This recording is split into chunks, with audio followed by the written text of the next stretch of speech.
I actually am the first person to go into social media and say Boko for president. Mm-hmm. Yes. Way back in 2013. Actually, people call me crazy because I have gone against every traditional definition of a woman. This is Mogobe Nuggets of Wisdom podcast. We enthuse, we energize, we inspire, and we empower entrepreneurs and entrepreneurs of all stripes in BW and beyond. Hello, and a big welcome to another episode of Mogobe Nuggets of Wisdom podcast. I'm excited as ever to bring you yet another trailblazer, another difference maker, another powerful entrepreneur, social entrepreneur at that, Mmaotho Segotso. So we'll certainly have a long conversation with her. We're going to talk about all things to do with women, all things to do with women empowerment, and other things that she'll explain in greater detail, having to do with entrepreneurship and women in the space.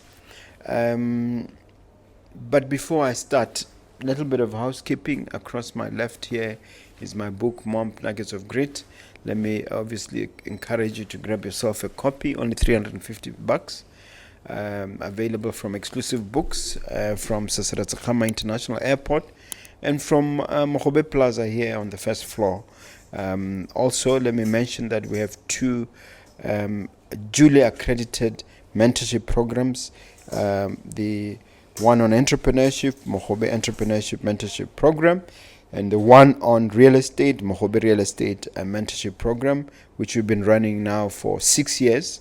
You're welcome to reach out to our team if you're interested in being mentored in those areas.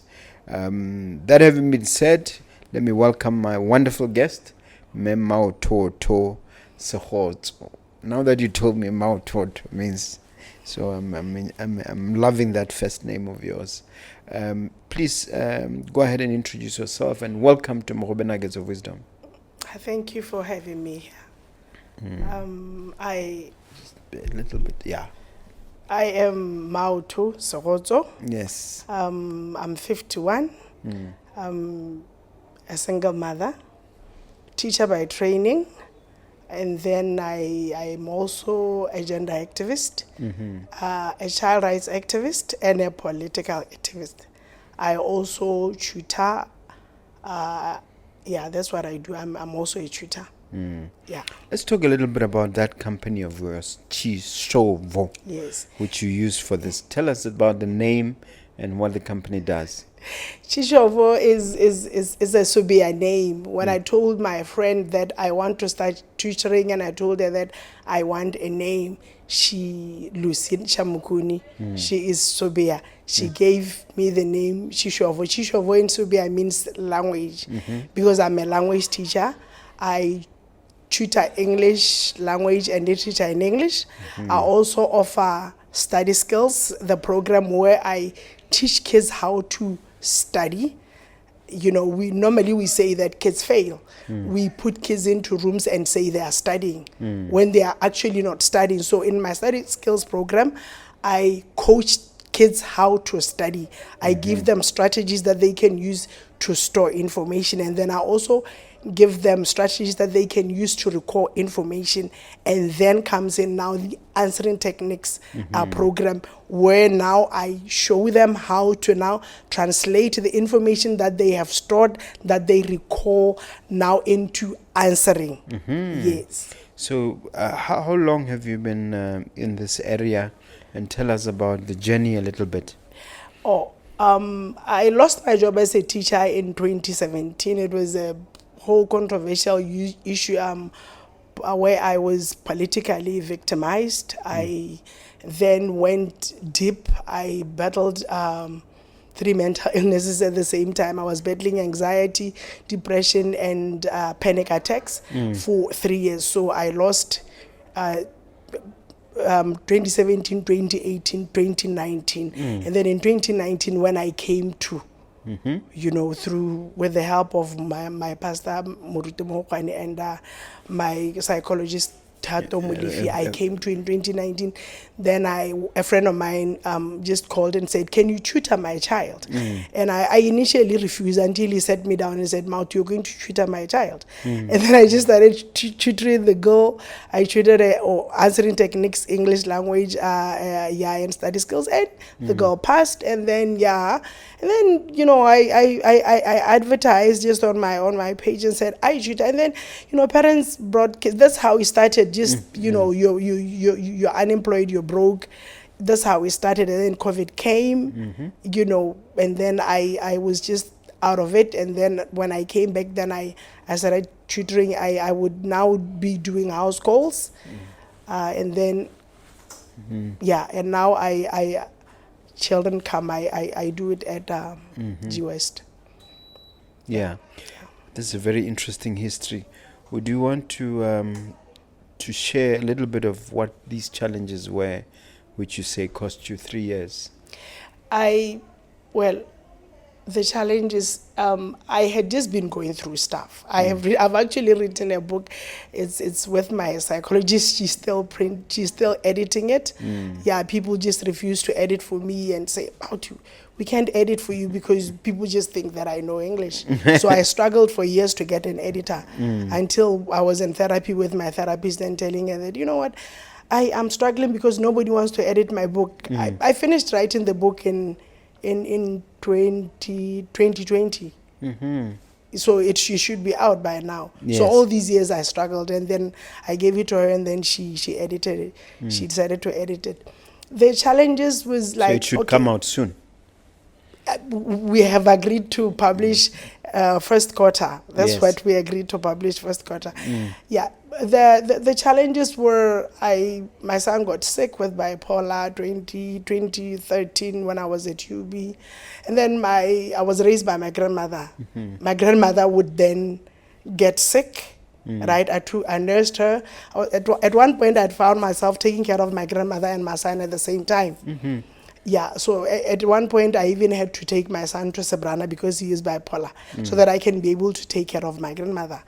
And then my son is sick. It's heavy on me. My grandmother gets sick, and then she dies. And then it was very difficult. I went through a lot with my family because I lived with my grandmother. I had built a house in my grandmother's yard. So the family just said, "You know what? You are not the old woman's child." So I lost a home essentially. So my son was sick. I lost my mother. I lost my home, and then the following year I lost my job. So it was just too much. A mind can only take so much. So I had that a breakdown. Yeah. But it was never fully blown. A friend of mine, Mr. Shaduka Nitlabano, one day he calls me and he says, "Mmaotho, you need to go into therapy." And I was telling him I wasn't going into therapy. He says, "No, you're going to go into therapy." I didn't have money. He paid for therapy, and then he forced me into therapy. I actually started therapy just to get him off my back. But after 3 years, I was fine. Yeah. There's a notion that African women have become rebellious. Whether that notion is justified or not, I don't know. What are your views on this? And have you had the misfortune of being labeled as rebellious? I have been. Actually, people call me crazy because I have gone against every traditional definition of a woman. I've gone against it. Okay. Number one, I don't believe that women should be controlled. I believe that women are people in their own right, and that you can have a partner, but then you are a person in your own right, and that nobody should tell you how to be, nobody should tell you how to do. Right? I also believe that women lead. Actually, not that women can lead. Women lead. In this country, majority of families are raised by women. All these people that tell you that women can't lead, they were raised by women. Some by their grandmothers, some by their single mothers. Okay, so women essentially some lead. even by their mothers together with their fathers, but their mothers played a dominant role. Yes, so women lead. So when you say that, when you come into a space where you say, you know what, we cannot be going on and saying that women can't lead. We cannot be going there on and saying, expecting women to always take the back seat, you know. And when a woman is vocal, I'm very vocal, you know. I love it. People call me controversial. I cause dust wherever I go.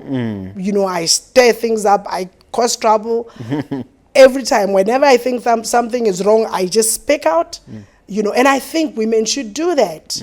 But people don't want women who do that. People believe that women who do that are rebellious.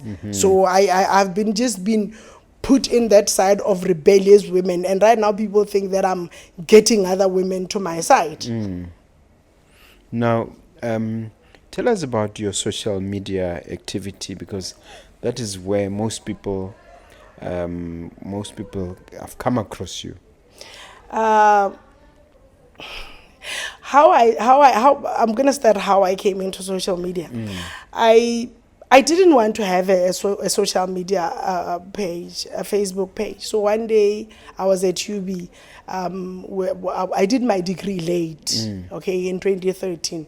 So this other lady, a friend of mine, Chata Mabuto, she was a teacher. She says to me, "Mmaotho, I'm going to make you a Facebook page." I don't want that. And she insisted that I have a page. So I started a page, and she would be posting, writing stuff, and I would be writing stuff. Once in a while I write. And then later on, then after the UDC was already active, right? Yeah. So now Homolemo, then that very year, I think I had 1.5 friends only.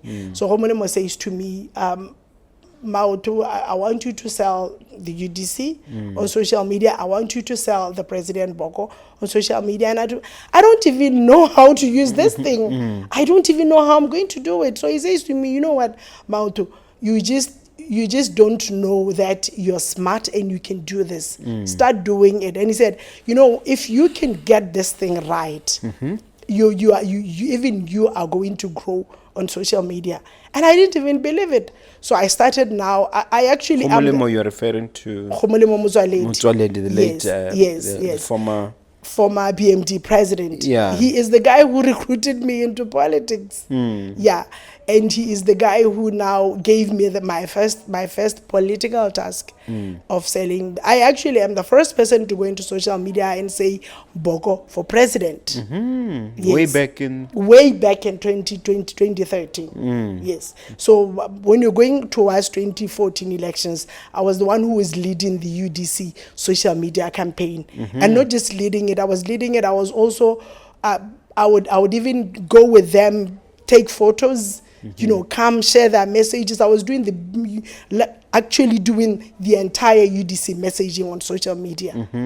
So that's how then I then but you're not appointed, it just evolved. It just evolved. There was nobody doing it. At the time, there was nothing. People get appointed now because there's money. Yeah. But at the time when you're starting out, there was no money, there was nothing. I was using my own resources, using my own phone, my own tablet, my own laptop. I even went and bought a camera. People were broke. I had a job. Okay, so, you know, it wasn't... And nobody would even care that, you know, Mmaotho is doing it. Nobody was asking, why is she doing it? Because there was nobody doing it. Okay. And because there was no money, there was no appointments. Yeah. There was nothing that is there right now. Yeah. So that's how I came in. And then I would then start, you know, talking about children's issues, gender issues, because I was also, you know, taking in kids, So it was a vlog and a blog at the same time. Yes. And then, so it just then organically became what it is right now. But I never planned for it to be where it is today. How big is it now? I have 55K followers right now. Okay. Yeah. Okay. No, that's significant. Now, in terms of the UDC itself, one is curious as to how what role you played and how you became political. What drew you into politics? I would say I felt sorry for Homolemo actually. You know, one day when he was just going through his stuff with Kama, he came to my place one day and he just sat there and he would just be talking and then he would be crying and then we would be talking and then I'll be checking him. You know, when he wants to just vent, he comes, he talks. And then ultimately he then told me that because at the time he realized that he was not going to be able to stand for elections, the 2009 elections. He was not going to be able to stand for elections. So he decided that, he told me that he had a vision that was the BMD. And then, you know, I want you to be part of it. And at the time, I wasn't really on the forefront. Remember, I was working. So I was there, but I was not at the fore, like I am today. So it just so happened. And then I came into politics and then we formed the BMD, we formed the UDC, the BMD died, we formed AP. So now I left APM and I'm with Botswana Congress Party. Oh, and none of it was planned. Okay. Yes. You officially resigned from UDC. From AP. We didn't resign. We didn't. What actually happened was with the BMD was when the BMD died. Okay, when the BMD died, we essentially when we formed the AP, we essentially found ourselves outside the UDC because the UDC constitution did not cater for the eventuality that there's a split in a member party. Like right now, if the BNF had a split, you know, it had a split with Boredibela. Yes. The splinter finds itself outside. Now the splinter has to reapply and come in. So that's how then AP found itself outside. So I never came back in. Okay. They just recently went back in towards these elections. At the time I was not with them. I was when they went back. I was at home. I had left the party. Yes. So do you have political ambitions yourself? I'm trying to imagine you at a Freedom Square campaigning for a position. Is it something you do? Actually, I was talking to a friend. I was saying that I talk a lot, but I don't really think that am I at a rally? But yeah, to answer you, I do have political ambition. Okay, I've been doing this thing for 15 years now. Okay, and I usually tell people that everybody who is anywhere in the UDC right now is there because of the work that I did.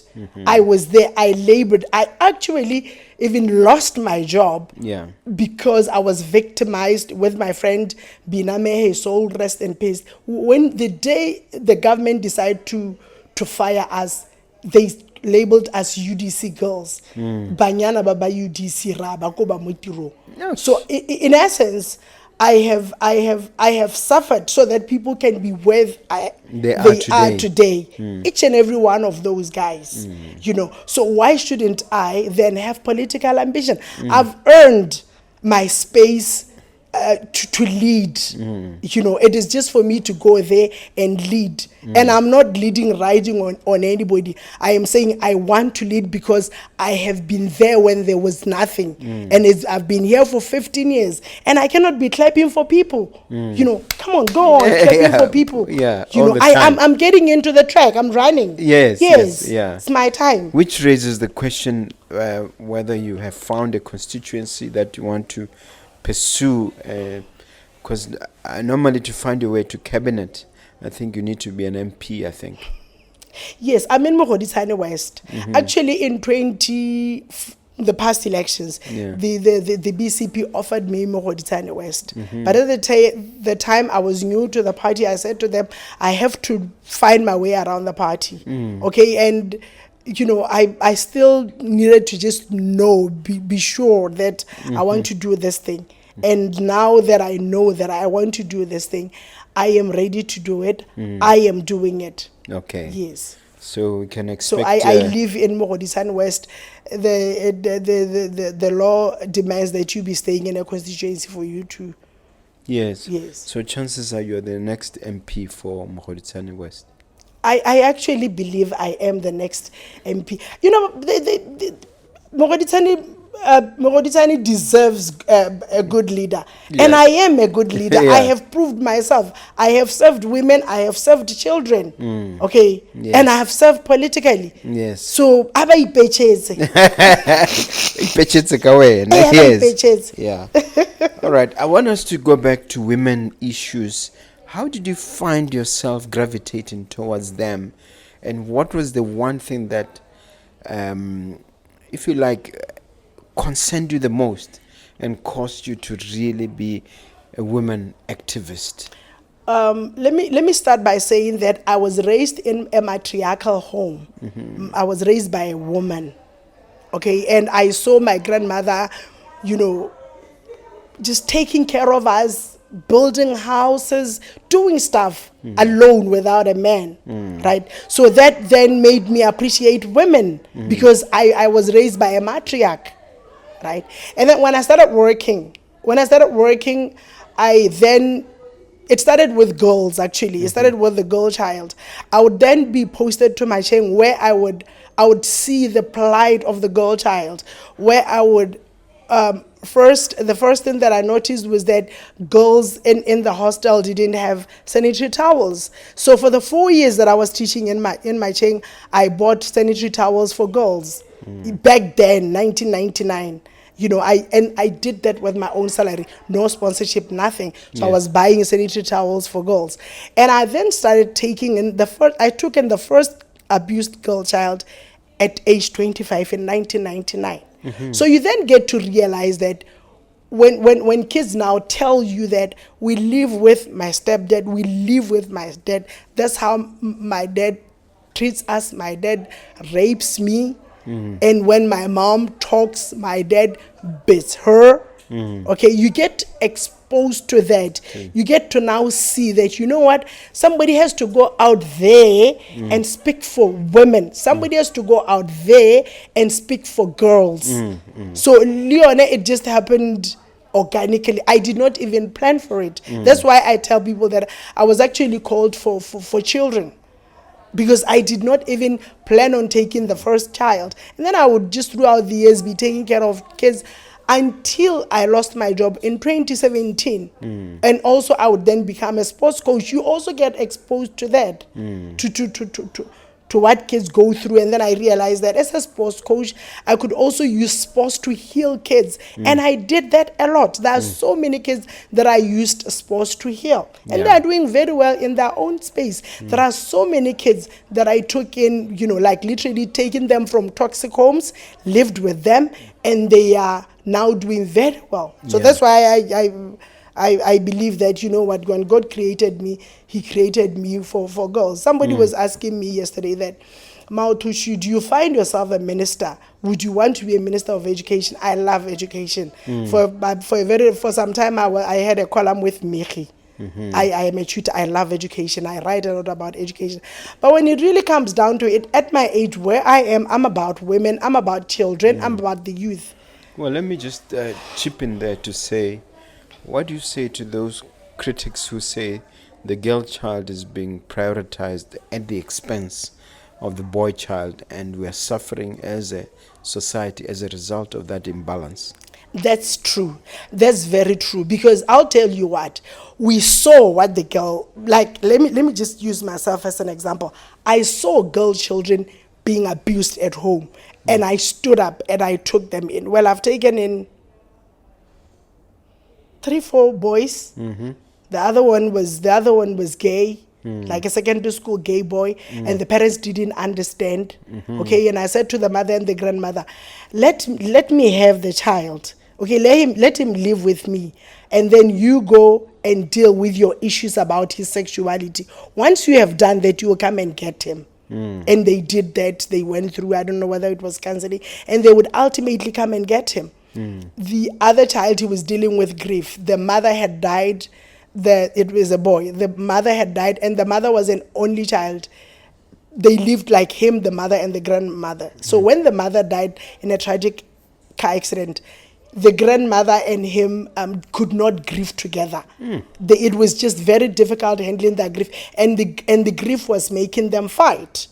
the grandmother felt that the boy was rebelling. The boy felt that the grandmother didn't understand. So I said to the grandmother, I'll talk to a pastor. It was Pastor Paco. He was a very young pastor with the SDA.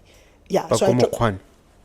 Paco Mokwan the Paco. That name rings a bell. Yeah, Pastor Paco. So I talked to Pastor Paco, and Paco counseled the grandmother, Fortunately, the grandmother was Adventist, right? And then now I took the boy and I lived with him and just helped him through the grief. Once they healed, they went back together. The third boy, he had been molested by the stepmom. So yeah, I have taken in boys. But to answer you, you see, when in a scale of maybe 100%, I would say I have not even done 3% of helping boys. I've always been about girls. 97%. 97% about girls. So yeah, we have done that. We have neglected the boy. And that is where we are at right now. That is why the society is like this. Because we just think boys can take care of themselves. Yeah, what's the cure? What is the antidote against that? How do you solve that? I think we need to stand up. We need to reconfigure. First, we need to reconfigure parenting. How do you parent? Especially in mixed gender families. I have boys only. So my boys were just raised as human beings, not boys. But boys in mixed gender families, you'd find that that's where the problem is. Mixed gender, you simply mean where there's boys a father and no, whether you have where you have boys and girls. Okay. Like I have boys only. Yes. Okay. So when you have mixed gender, the boy would not be helped the way they should be. I want to touch on another subject, which is of great interest to me, which is the issue of submission. What am I talking about? I'm talking about the idea that it's biblical, that women should submit to their husbands, and of course husbands should love their wives, married women. So I know you have interesting views on this. Would you like to unpack it? Whenever I talk about submission, equality, and stuff like that, I just become very basic and talk about the natural sex position and the way women and men are made. Our sex organs. The woman is a receptor and the man is a depositor. Yeah. Now that's power. The sex organs. And then the natural sex position is this, that a woman is under, the man is on top. I recall I was having this... That's called missionary. Missionary style. My friend, says to me, Mmaotho, woman on top. Okay, yeah, there's woman on top. But I'll tell you what, that the way our sex organs are made and that missionary style, which is the natural sex position, speaks volumes. Before you even get to Genesis, where now the Bible tells us that the woman came out of the man's rib. So, from the word go, women were made to be under men in the literal sense, right? Now, to try and romanticize it, people talk of submission. What choice do you have? Nature has made it so. The woman has to be under. Okay, so now it's just basically power. I believe that people can be in a relationship and be equal partners. Okay. Without those power dynamics. Without that, you're equal. Okay, that is basically what I teach my boys actually. I tell my boys that you're going to cook, you're going to do everything, even if you are going to be the one providing, but you'll come and cook. I shared the other time on social media that my son lost a child in 2023. The girlfriend had a miscarriage. It means she bled on the dress that she was wearing. So I came back and I found the dress on the line, and I had wanted to be the one washing the dress. So I'm asking him, did you wash the dress? He says, Mama, can I get a nomsa? You understand? Now that's equality. You understand? Another man, an African man, and Botswana man would have taken that dress, put it in a plastic, either burnt it or waited for the girlfriend to come from hospital and then say, "Ma, kana moswaro ke o tlatso." You understand? So me thinks that, we can have very good relationships when we treat each others as equal partners.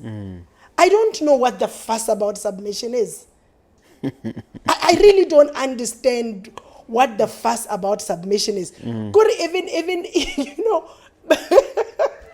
and women say this, they say, you know what, we live in a world and age where men want submissive providers. And we have men that women are providing in families, right? But then the men still want women to submit. So you think as a society you are making a big deal out of that? I think it's madness. Personally, I think this thing is madness. People you can respect. Okay, I don't have a partner today, but when I date, I respect my partner. I'm a very, very respectful person. I'll respect you. The problem comes now when you cross the line. That's where the problem comes. Though, no, there I'm not a nice person. But I'll respect you. I'll love you. Crossing line by what? Trying to trample on your interests yes. and your rights. Yeah.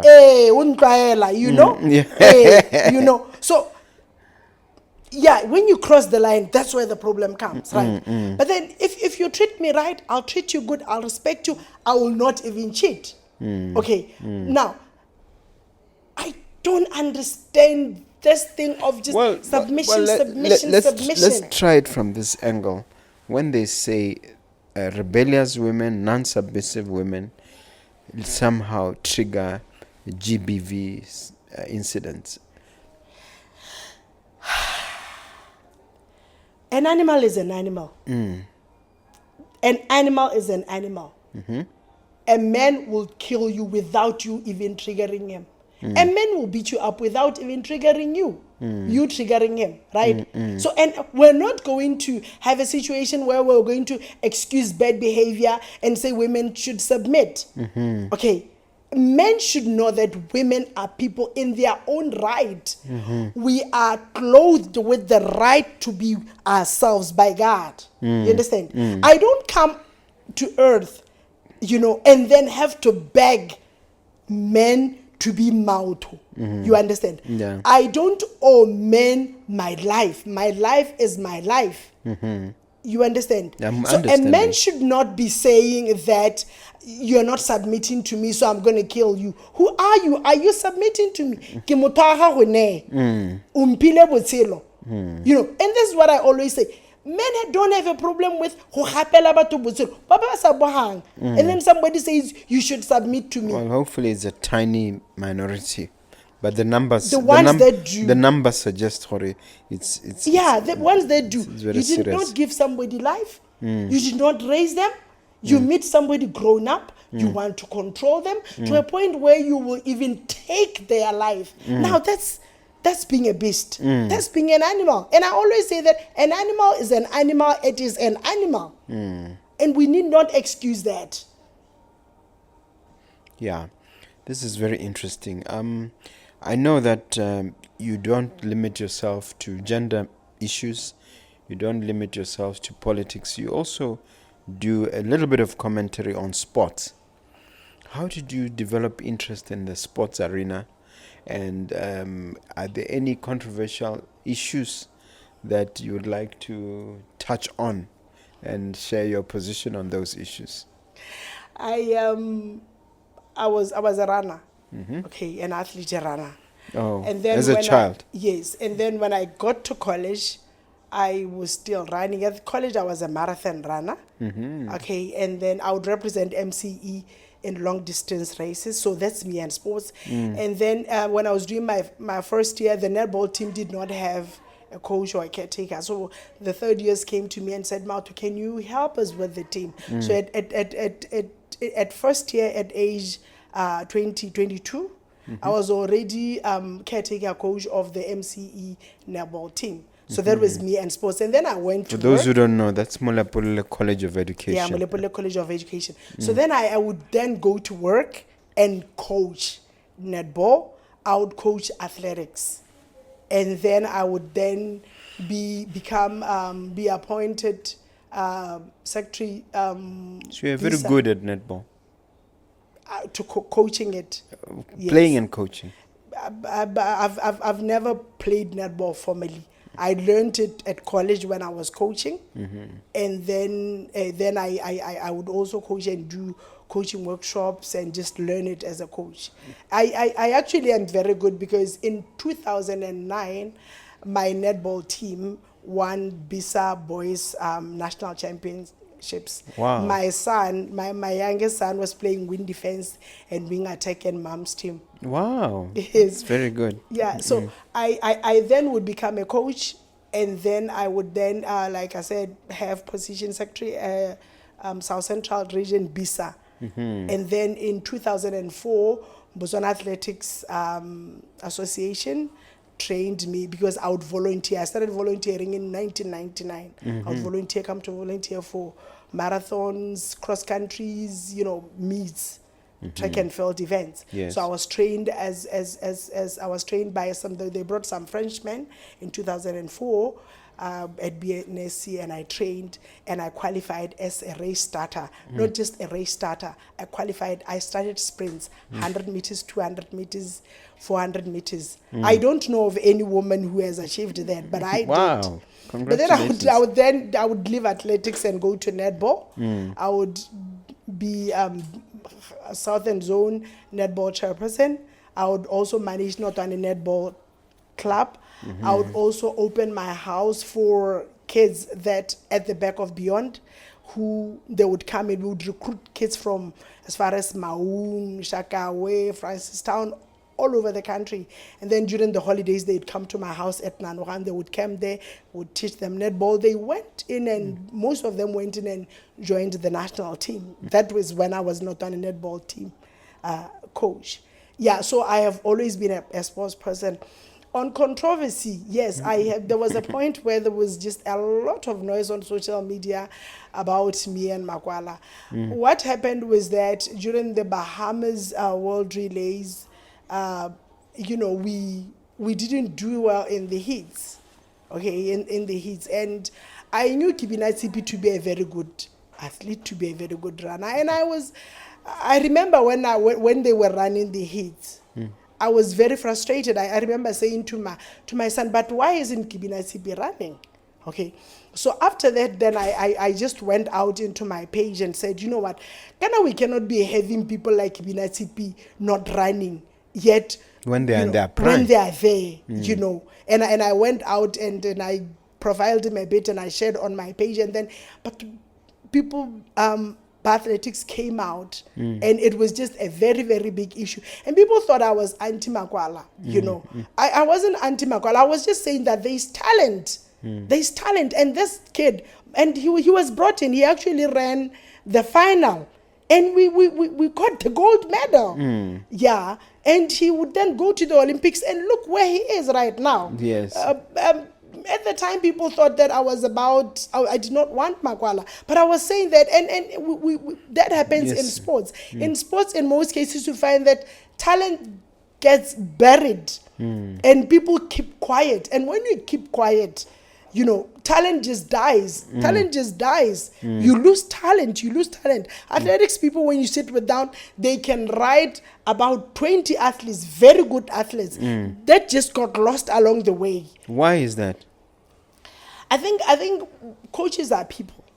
Okay, so I think sometimes you just prefer somebody. That is just the problem, And I would say Kibina Tsipi was very lucky. There was me to get controversial and make noise so that he's included in the team, and he is where he is today. Wow. Okay, but then not every child gets that opportunity, and I'm unapologetic about it. If Bahamas was to happen again, I would do the same thing. Tell me, was Makwala the one blocking Kibina Tsipi, or he just happened to have been preferred by the coaches? He was preferred by the coaches. Okay. So how did it end up seeming like you were attacking him? because putting him into the relay, making him run the final, because now you know what I did, and and this is where I got real controversial. I went in and just wrote the team that I think this is the team that should run the final. Okay, so now it meant I had excluded him from the team and put him in Kibina TP. Even though the way they ran, the way they ran, I did not arrange that, but I had just had the four. I had Teboho, Dori, Scotchy, and Kibina TP. Right? I removed Makwala from. So now people just thought I was making it about Makwala, and I wasn't. I was saying this is a young boy. You're basically saying that they're at their prime and they can do better than Makwala. And they did. And they have. And look, I have been vindicated. We got that medal. We went to the Olympics. You know what happened? Recently, you know what happened. So it wasn't really about anybody. And that is what people don't understand about me, really. Yeah. You know, when I say, for instance, when I stand up and say, and this is right now, when I stand up and say, look, why don't we do the constitution holistically? I am not talking about the president. I am saying, let's do this thing this way, include everybody. And if people could only remove names from what I say and take the message. People should not tag themselves into the issue. People should not tag themselves. If I tag the president's name into an issue, it's because he is leading in that issue. And I am saying, here you are wrong. Okay, if I say that Makwala should be removed from the team, I am not attacking the coach. I am saying there are kids who can come in, and I wish people could understand me like that. Now that you've been vindicated, hopefully they are seeing it the way you are seeing it. Hopefully. They will not say it even if they are. So keep it to themselves. Yeah. All right. You touched on the issue of the constitutional amendment. And it is a hot potato right now. Some in the UDC had complained that the BDP was rushing the issue, that the Dibotelo Commission was rushed and the consultation was shallow. Now it seems when the opportunity now comes to UDC, they're doing exactly the same thing. What are your observations on that whole thing? I'm going to be honest and very blunt. Personally, I think that the president wants to make the Constitutional Court his pet project. That is where the problem is. I also think that the president has friends that he has earmarked for seats as judges. For appointments as judges. And I think he has already appointed them. You know, that is where my problem is. My problem is also this, that, you know, for 58 years, we're given just this piece of rubbish that we're using right now. That is not even a constitution. That does not even speak to us. When you read this constitution, you would not even think, for instance, I'll just pick one thing. There are women in Botswana. You would not even think there are children in Botswana. You understand? You would not even think there are old people in Botswana. You would not think there are disabled people in Botswana. You would not even think there are the youth in Botswana. You understand? That is where I'm at. We have an opportunity to But please don't call it rubbish. It's still a sacrosanct document. It doesn't serve us. It only oppresses us. It needs to be changed, but it still has served us this far, hasn't it? It has served us thus far, oppressing other groups. It has been an oppressive document. Like right now, I'll talk about the minority tribes. For 58 years, they've been oppressed. You know, it hasn't served, like I'm saying, it hasn't served us as a nation. So me believes that, you know, we should have an opportunity where we are going to have our own constitution, and Botswana should feel part of it. You know, actually, quite a number of Botswana believe that we need to be a constitutional democracy. And that means that we'll have a constitutional court, right? Now, when you have the people deciding on what they want, you know, they will then have the constitution, and then they will have maybe even the criteria of who to put where, how, and when. That is where my problem is. Yes.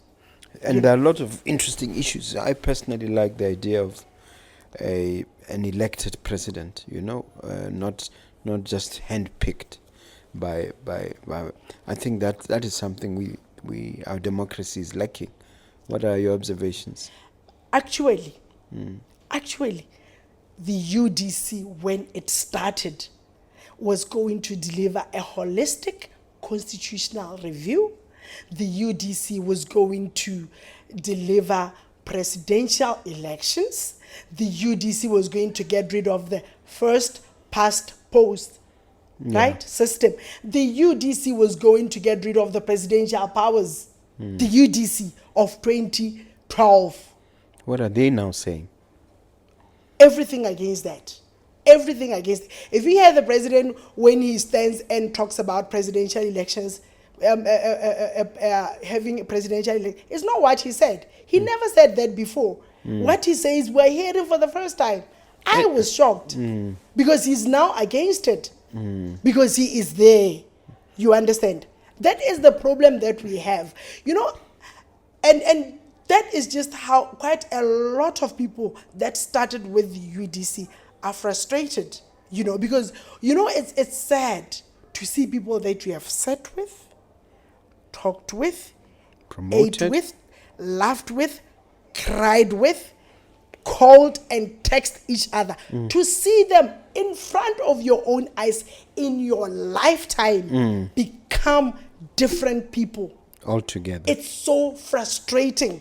People don't know. You'll pretend I cannot say it. But then you always have memories. Look, this is the guy this is the president. This is the Boko that Do you think it goes something to do with power corrupting? Or it corrupts, and it corrupts absolutely. It's just, it's sad and it's really scary. It's frustrating. For people that just came into politics, they just saw these guys recently. They can enjoy them. But those of us who know them, those of us who knows the principles with which we started this thing, are frustrated. And rightly so. Because the UDC, the People's Project, that's what it is called. And a People's Project must not be without the people. And right now, the people are nowhere. No, but don't you think eventually the government will come to its senses and give the review, give it to the people, give it a chance? Give it a chance? How? When you've already set up the Constitutional Court. How are you going to do that? When you've already taken it for first reading in Parliament. When you have your people already campaigning. Muluti was running around. What do you think he's campaigning for? He's campaigning for referendum. So they are not going to do that. They have already left people out. The horse has already bolted. If you want to include the people, you pause, you listen. Look, listen. In Kanye, what did the president say? He was speaking for the Constitutional Court. That isn't the tone of somebody wanting to go back. That is the tone of somebody going ahead no matter who says what. Yeah. And is there anything that we as civil society can do? I say that we need to prepare for referendum. Because UDC is using government media. Yeah, and the president is going to use the Kotla the way he did in Kain. The very same thing that he condemned Kama for doing, he's going to do. So we're going to see the president going around the country, talking about the Constitutional Court, and then he's going to come to us and say,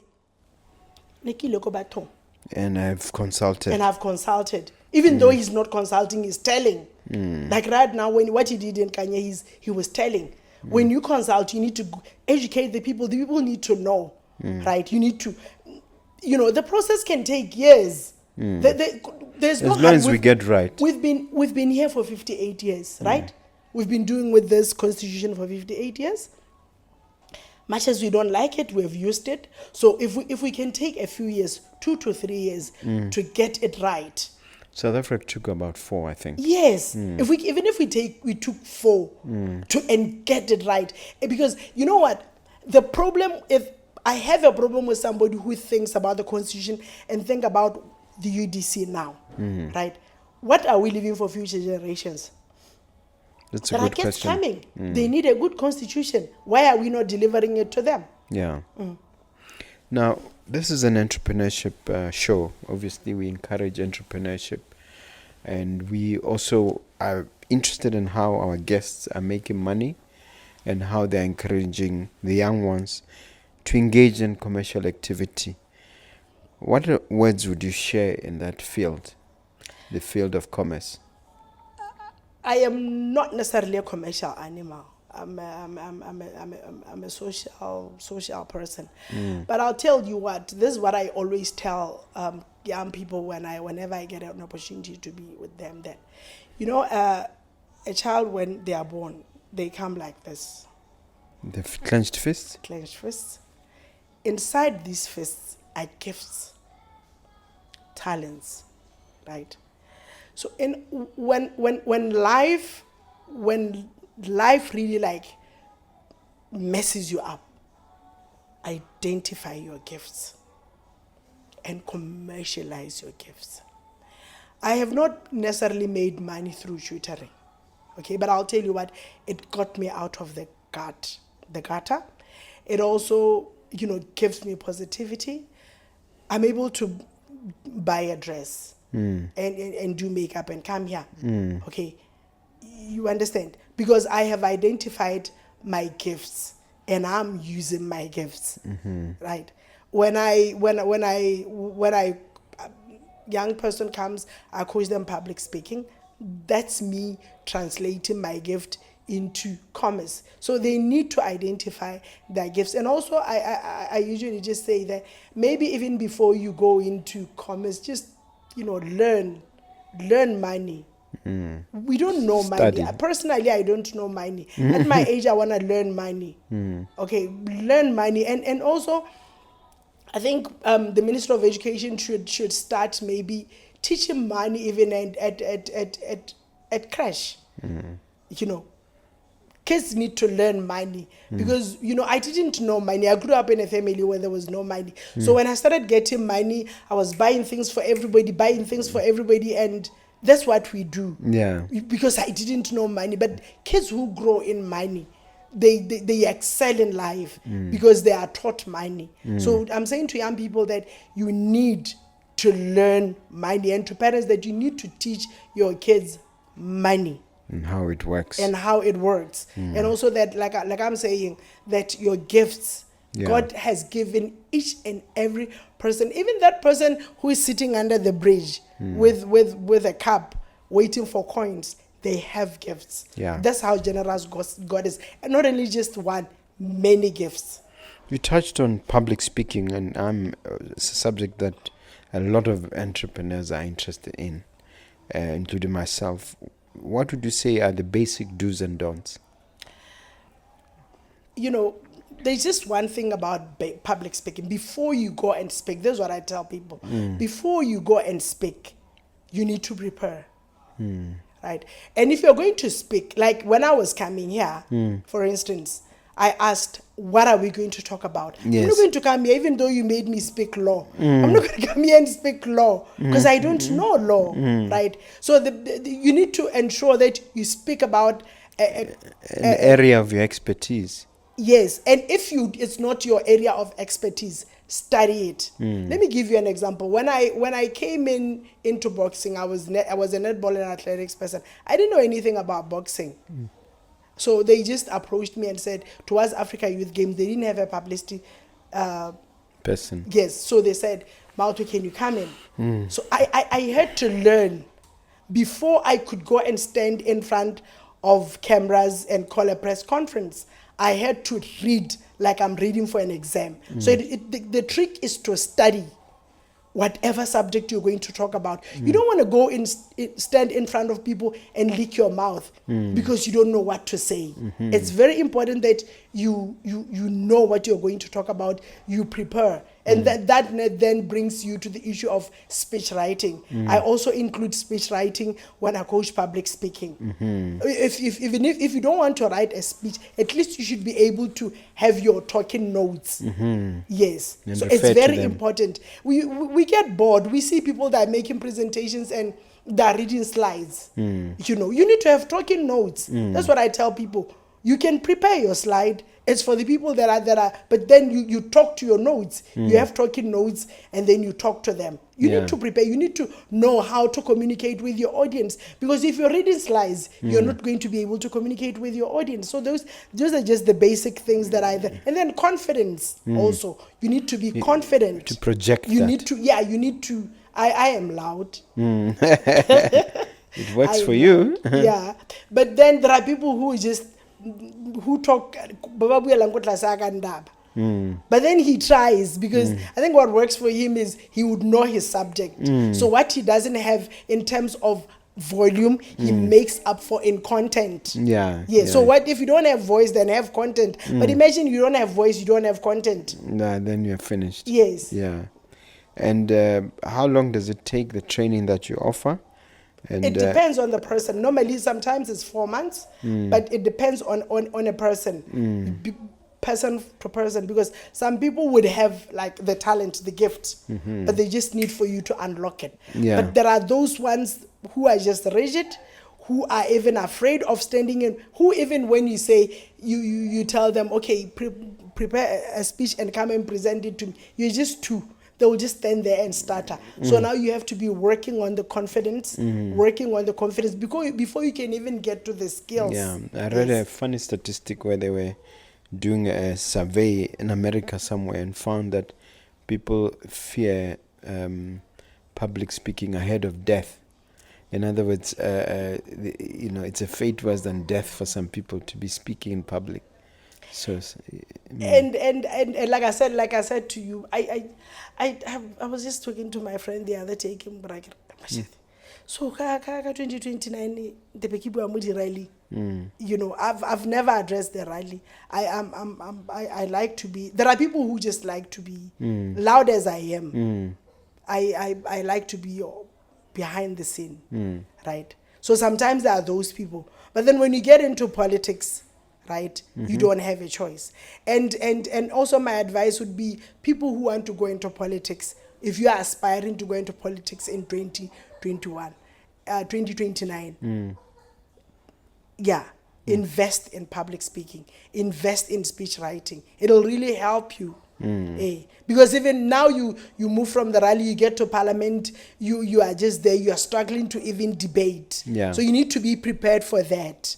To even, rally, talking at the rally, making presentations as an MP, as a councillor, you're also going to be preparing for debates. How do I handle a debate? How do I put my points across? How do I come in when somebody is asking me, Yes. Yeah.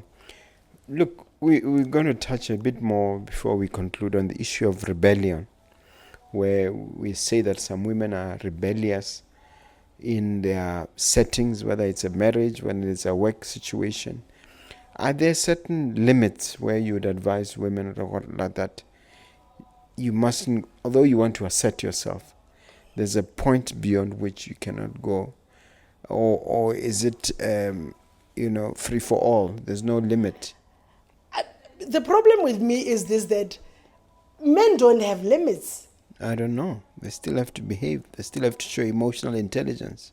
You understand? But personally, what I do is I keep quiet. If I see that this debate is not, unless if now I see this person is starting to disrespect me. You understand? But if I see that a debate is just going the way I don't want, I just keep quiet. Keep quiet. If it is in the house, get out of the house, take a walk, or if you have a car, take a car, go for a drive, come back, and don't talk about that very same day. Okay, let him ruminate about it, and when he is ready, ask him, baby, can we talk? Okay. And when he now gets angry again, just keep coming back, because I'll tell you what, I think naturally men are just egotistic. Okay, they like to win. I'm not sure. To win debates. So sometimes you just I've let people win debates. Good where I just no. I have won the debate, I know, but then I just like let him win. Yeah. You know, because sometimes it's not worth it, especially if you are in a relationship where you value the person, where Yeah. you value the relationship. But if you don't value the person also, and then you don't provoke him, because I'll be honest with you, women can really provoke men. Don't provoke him, okay? Don't keep, because there's just that, like I'm saying, there's an animal living in men. Okay, so the moment, but the Zulus call it kutlokoloza. Yeah. The moment umtlokoloza, you know, when he comes at you, you won't like it. So don't provoke him. If you're going to talk to him, but then set boundaries. Refuse to be disrespected. That man should know that you're not a doormat. So very, very early in the relationship, tell him, look, buddy, no. You know, you are not going to treat me like this. He should know, right? And you, Luana, you should respect him, right? But now I match energy. Sometimes I match energy. I know, but that's me. You know, sometimes I match energy, but the bulk of the time, I've taken a step back and said, you know what? I sometimes even just let this thing go on, and just one day, phakela hela re tsoga go letse go le monate mo dikobong go le monate re robetse monate hela ebile ke ra re jele di biscuits go siame hela phakela e be re phakela le re le mo dikobong ke ra ke nyatsa la mare kgaogane go le monate hela, because you have been doing things in neng ke sa di right. So I'm not going to break up with you go le re lole. So ke a bake hela ke go ha di biscuits hela tso tela tso di batang. That's in the midst of phakela pleasure. hela e be ke go ra ke re nyatsa la mare kgaogane a ke re o itumetse. You know, but tell a man to break up with him lelwa. So now like go ile di biscuits tsa go di o siamela ke bona o sna ona o tlhapaela re ja breakfast. Of course, you'll explain why you say what. It's like go bereke. Let's break up. You understand? But the problem is breaking up with somebody in the midst of a conflict. You know, because you then would want. It's almost like you're advising that you should reconcile to break up. Yes, reconcile to break up, right? Yes, I don't like messy breakups. Personally, I don't like messy breakups. You know. All right, now I have to come back to Chichovo, in terms of what it's doing now and its long-term perspective. If I was to ask you the 5 to 10 year or even 15-year plan, what would you share for Chisovo? What I want to do something that I do not necessarily want to run a school, right? I want to run a language academy, you know, a place where people can come and learn English, because English is the super international language of access, of education, of everything. So I want people to come to Chisovo and learn English, master it. I want people to bring their kids to me for them to pass English so that they can pass all the other subjects, right? And that is what I'm doing very well. Okay. And I also want to be able to train writers. I want Chisovo to one day be publishing young writers. I want to be able to publish kids. I want to have kids write short stories. I actually had started that program the year that I was fired with a friend of mine, an author friend of mine, Wami Mulifi, at Marula Mine at Kalehi. I know her. We had started a program where we were coaching kids. They were writing short stories. Unfortunately, I got fired, so that thing died a natural death. So I want to start it to coach young people. I just want to have that languages academy. Yeah, you want to have that languages. Yes. Okay, and it's in the pipeline. It's in the pipeline. That's what I want. And I'm starting with, like I've not said that I have a literacy program for preschoolers where I teach them how how to read, they read. Teach them comprehension skills. Because, comprehension, what we don't know is that comprehension is very important in academics. Yeah. For you to be able to pass at university, you have to be able to comprehend the content. And if you don't learn that at an early age, it'll affect your education. So I have that literacy program where I teach them reading. I haven't yet started. I'm going to have a reading corner next year and a writing corner. They read and then they write. So it will be like an institution, like Yes. an academy, like you said. I want to have a languages academy. Wow. I want to just get into my own space.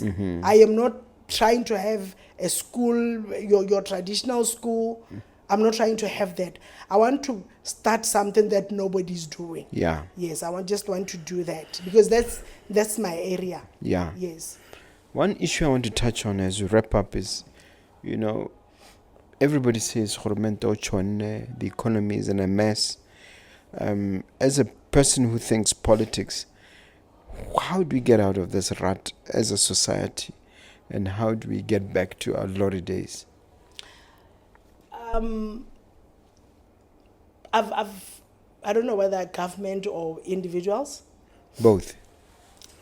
There's gold in the TV film industry. The intersection where sports, tourism intersects with culture and TV and film industry. The jobs there. That's where we need to go. The entertainment industry. We have the natural resources, right? We have not told our stories. The HIV/AIDS story, it has not been told. The Saikitumile story has not been filmed. The Sasrazakama story has not been told in full. The Kama story, the Babatunde, has not been told in full. The FGM story has not been told in story. But should be a story, how Difakani affected us, that we have not. I sit and I watch South Africa. Do you know that in South Africa right now, Gen Zs, they work and go to school. They're in the TV and film industry. We have jobs. We have money. Even this that we're doing. Yes, podcasting. It's an industry that can make jobs, that can make money. Yeah. But we just need to sit down and say, how do we do this? You understand? With our culture, our languages. You understand? And now people are skilled. People have skilled. And the other sector, Mogobe, for instance, it's a hub for the small businesses, right? But we're not doing anything. The informal sector, right? We're not doing anything for them. For how many years? Imagine if government just decided, you know what? Market. Yeah. We just have a market there. Okay, now we've covered quite a bit of ground. So you think that if we focus on the entertainment industry, that's where hope lies for us to recover? Yes, and in the informal sector, you see, the important thing about the informal sector is that it feeds families, because right now families don't have food. Families are suffering.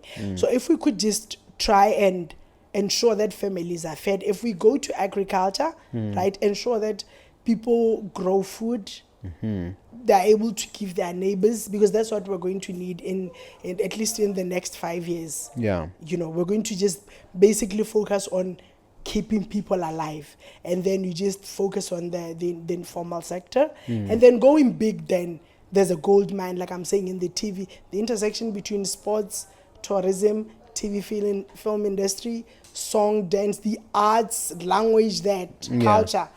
Yeah, so we just go big there. Yes. Because we have never gone there. Yes, we haven't exploited it. You have not exploited it. Okay. You don't get to where you are without setbacks and without challenges. And of course, you mentioned those 3 years. Are there any setbacks and challenges that you want to share that you encountered? I've written a book. If I talked up, that's why I wrote a book, because my life is just a very, very sad story. Okay. One of the things that I haven't told people, and I just have to say today for the first time publicly, is that I was sexually assaulted at 13. Oh, sorry. Yes, at 13, right? And then, you know, my mind blocked that. My mind blocked that. One day I was in therapy with Lerumo, and he would say to me, I keep seeing you curled, a little girl curled up crying. Have you told me everything? Have you told me everything? Have you told me everything?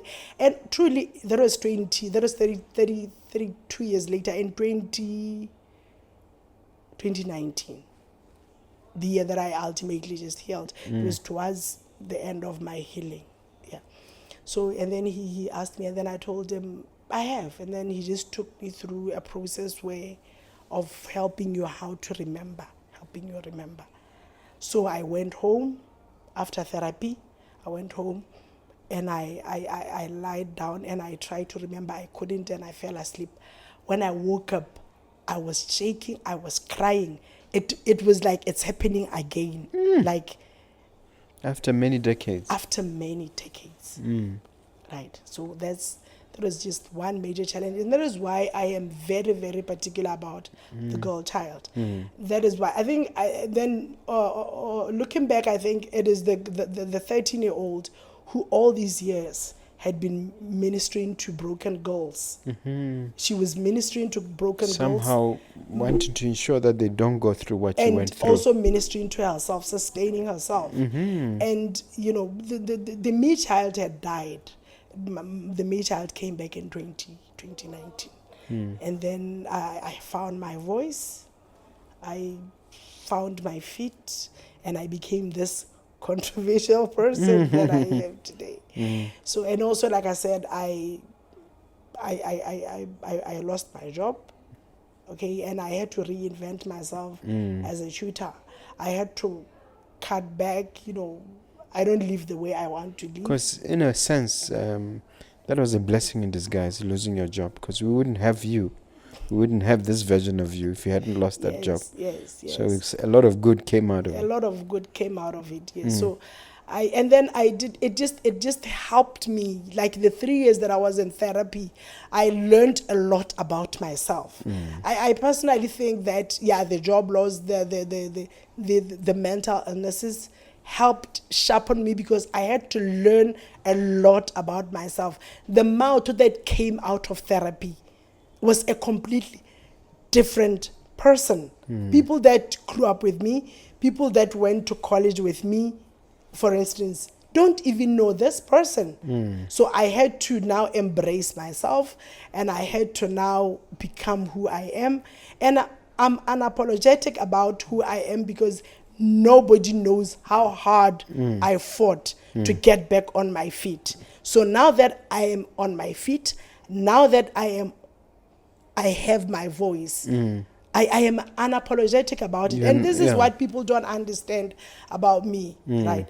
I have been trolled on social media. I don't think there's any woman who's been trolled more than me. I get trolled a lot, right? And people don't know. I've grown thick skin. When I left AP, I was trolled for a month, insulted.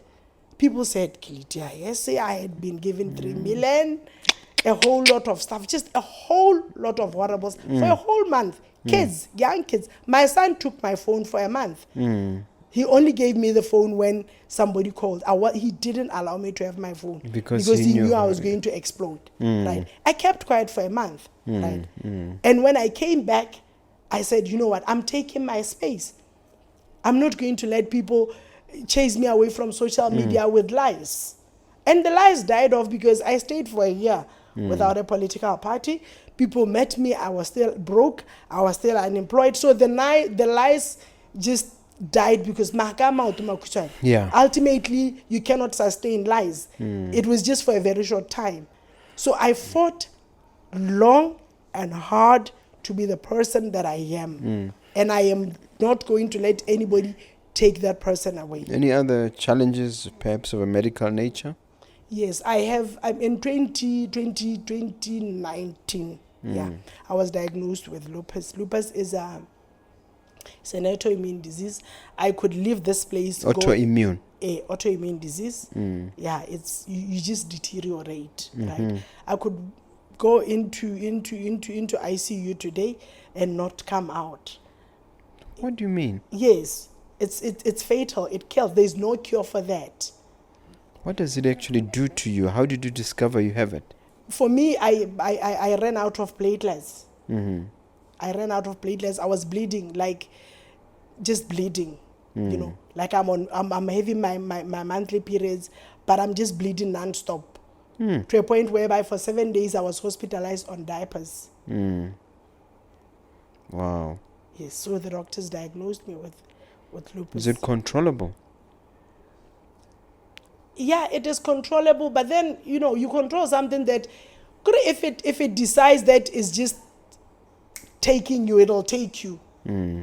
It's not like HIV where you would say somebody will take meds and the ultimately the virus will not be recognizable. No, lupus is not like that. It doesn't work like that. Lupus is there. Sometimes it just flares. What triggers it? I don't know. Doctors are still trying to, it's an autoimmune, doctors are still trying to study it. Nobody has been able. That's why there isn't even a cure for it, because nobody has been able. They'll just give you steroids. Is it the steroids do something? They calm it down. They help you. Yeah. Like now when I was in hospital, I was given steroids. I was on steroids for 3 months. I'm not this big naturally. I'm a very, very slim person, right? So the steroids gave me weight. So that's how I came out of lupus alive, but with weight like I have. So the steroids do some. Is it hereditary? It's not hereditary. I don't even know what triggers it. You know, for me, I don't know, because I just went to bed and then I woke up, I was bleeding. And there had been no signs that I was going to be going through that. So are you praying for a cure or praying for a miracle? We all are. I have a chat group of people with multiple sclerosis, all those autoimmune diseases. We have people there. Once in a while we lose a member. Once in a while somebody dies. A new person comes in. Is it a WhatsApp group? Yeah, it's a WhatsApp group. So once in a while, so-and-so has died from this, so-and-so has died from this. They die. We die in that group. Yeah, so it's... What would you like us as Botswana to keep in mind, to keep front of mind about you? And if, God forbid, something were to happen because of this ailment, what would you like us to remember about you? I want people to know me as a woman who never gave up, a woman who never kept quiet, and a woman who loved and loved fully. I want people to remember me as a patriot. I love this country, I love this nation more than I love myself. Wow, that's very touching. That's very touching. Do you have a question for me as we wrap up? I want to ask you to ask your views about just this whole constitutional review thing. You know, people think that, you know, we're crazy to be thinking that putting the Constitutional Court before the holistic review is putting the cart before the horses. How? Well, I've been practicing law now 37 years, going for 38. So I have, I know the framework of a constitutional system. I have great respect for it, and I know it has worked for us. That's why earlier when you said this rubbish constitution, I jumped, because I see it as a flawed but sacrosanct document, as an imperfect document, but that requires work. I happen to agree with you, just like it happened in South Africa. You need a broader constitutional framework before you can create a constitutional court, which is what happened in places like South Africa, which is what happened certainly in America, where they have a constitutional court. So I think the rush to create a constitutional court seems to me, with the knowledge that I have and the experience that I have, to be a mistake, to be a diabolical mistake. And I would hope that the powers that be would take a deep breath, wake up and be aware of the error of their ways, and as it were, and then redo the process again. So my views align with your views, and I agree that we need a proper constitutional process. Let the current leadership, which was the yesterday's opposition, remember what they used to say. And I don't think they were hypocrites when they used to say the things that they said. Let them just remember that and apply some of it, especially on a crucial area like the Constitution. Those are my views. Okay. All right. We are done. So we ask you just to look at that camera and speak to that individual and leave them with one final inspirational message as we wrap up. To the viewers out there, I'll first talk to young people. You are the future of this country. This is a country we are going. We did our part. We did what we could do. We failed where we failed. It is up to you to stand up and fight for your country.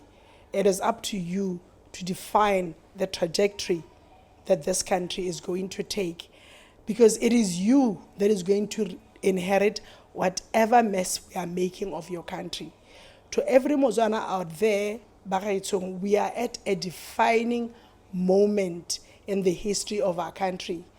I'm asking you today, as somebody who's been in the trenches for 15 years, that let's be involved in shaping the future of this country.